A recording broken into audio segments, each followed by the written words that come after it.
Hey everyone, welcome back. In today's video we are going to talk about studAny, a powerful and flexible utility introduced in C++17 that lets you store any type of value in a type-safe way. Let's think step by step about what this actually means. Normally in C++, when you declare a variable, the type is fixed. An int can only store integers, a string holds strings, and so on. But what if you want to write a function or class that can hold anything, without knowing the type ahead of time? That's exactly what studAny is for.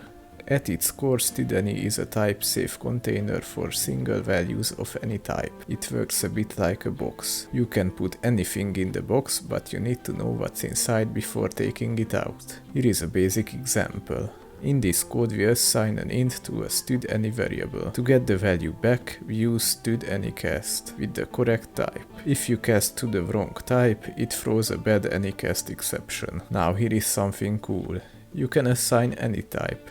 For example, so why would you want this? Let's say you are building a plugin system, a scripting interface, or even a UI where values can be of different types. Int, float, string, and so on. Instead of writing a separate logic for each type, you can use studAny to store them in a uniform container, like a stud vector containing studAny types. But here is the catch. Because it's type erased, you lose compile time type safety. You have to manually cast it back, and if you get the type wrong, it will either throw or fail silently, depending on how you check it. So use it wisely.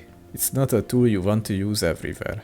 But when flexibility is more important than strict typing, studAny can be a lifesaver. To check the type safely, you can use value.type.name for debugging or use studAnyCast to return a pointer that's null if the type doesn't match. Alright, that's a quick intro to studAny. It's a clean and powerful way to work with dynamic types while still playing within the bounds of modern C++. Hope this helped. If it did, hit that like button. Catch you on the flippity flip!